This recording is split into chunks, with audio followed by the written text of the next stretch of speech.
এই হ্যালো, আমার অনেক ঠান্ডা লেগেছে, সবাই আমার জন্য ফল নিয়ে দেখতে আসো।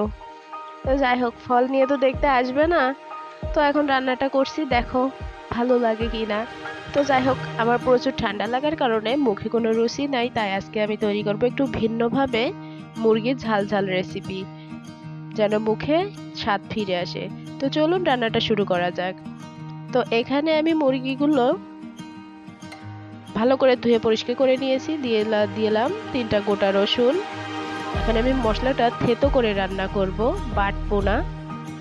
এই কারণে আমার হামানদিস্তার ভিতরে দিয়ে দিলাম শুকনো মরিচ, রসুন, কয়েকটা কাঁচা মরিচ, বেশ কিছুটা পেঁয়াজ। এখন এগুলো থেতো করে নেব।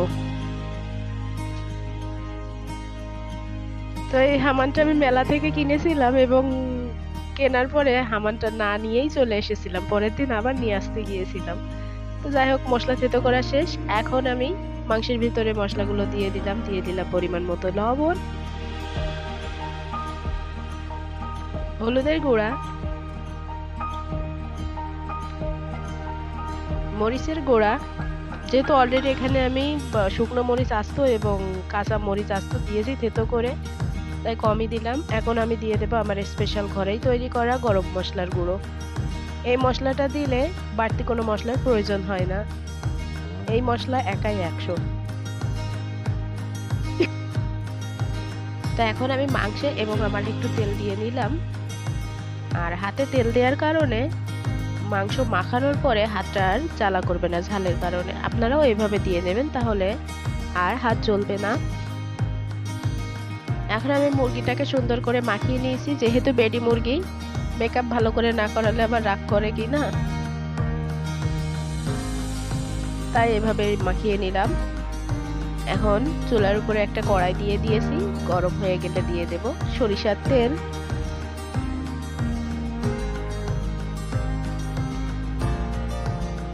তেলটা একটু কড়ার চারিপাশে লাগিয়ে নিলাম, দিয়ে দিয়েছি একটু লবণ। এখন আলুগুলো ভেজে নেব। আমার ইঞ্জিনিয়ারের আলু খুবই পছন্দ, তো আলু না দিলেই নয়, এদিকে আমার আলু পছন্দ না। তো যাই হোক, বরের পছন্দ দেওয়াই লাগবে। ভাজা শেষ, উঠিয়ে নিলাম। দিয়ে দিলাম গরম মশলার ফোড়ন আর মেরিনেট করা মাংসটা আমি প্রায় আধা ঘন্টা 40 মিনিট মেরিনেট করে রেখে দিয়েছিলাম।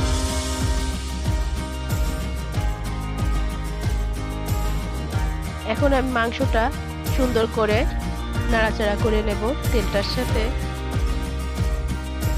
দেখুন কালারটা অলরেডি কত সুন্দর এসেছে। যাই হোক, প্রচুর ঠান্ডা লাগার কারণে কথা বলতে খুবই কষ্ট হচ্ছে, তবুও দিচ্ছি, না দিলেও ভালো লাগছে না, বাসায় একা একা বসে আছি। তো এভাবে মাংসটা বেশ 5-7 মিনিট রান্না করার পরে এখন ঢেকে দেব, কারণ মুরগি থেকে পানি ছাড়বে। তো মুরগির পানি দিয়েই অনেকক্ষণ রান্না করেছি। এখন এটাতে আমি দিয়ে দেব পরিমাণ মতো গরম পানি।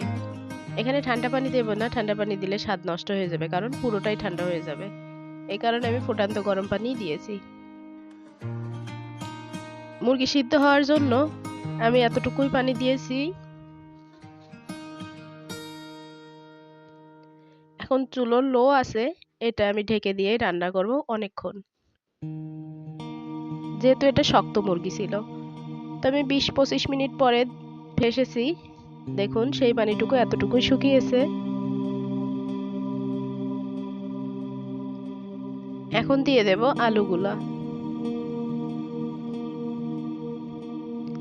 আলুগুলো দিয়ে মাংসের সাথে মিশিয়ে নিলাম, টেস্টও করে নিলাম, সবকিছু ঠিক আছে। ঢেকে রান্না করেছিলাম। তো এখানে কষানোর যে পুরো প্রসেসটা আমি দেখাতে পারিনি, কারণ পানি শুকিয়ে যাওয়ার কারণে কড়াইতে মুরগি লেগে যাচ্ছিল এবং তেল ছিটাচ্ছিল, আমার গায়ে হাতেও লেগেছে, দেখুন চারিপাশে কি অবস্থা, কেতলিতেও লেগেছে। তো এই কারণে আমি সেটা দেখাতে পারিনি। আমি কষানোটা পুরোটাই পানি শুকিয়ে নিয়েছিলাম আর অল্প একটু ঝোলের পানি দিয়েছি। তো আমার রান্নাটা শেষ, এখন আমি নামিয়ে নেব। দেখুন কত সুন্দর হয়েছে রান্নাটা। আর আমরা বাসায় 2 জন মানুষ, তাই আমাদের অল্প অল্প টোনাটুনির রান্না। বেশি করার প্রয়োজন হয় না। তো দেখুন রান্নাটা কত সুন্দর হয়েছে। মশলা থেতো করে নেওয়ার কারণে স্বাদটা হয়েছিল একটু বেশি। তো আপনারাও চাইলে এভাবে রান্না করতে পারেন, আশা করি খারাপ লাগবে না। তো থ্যাঙ্কস ফর ওয়াচিং, আল্লাহ হাফেজ।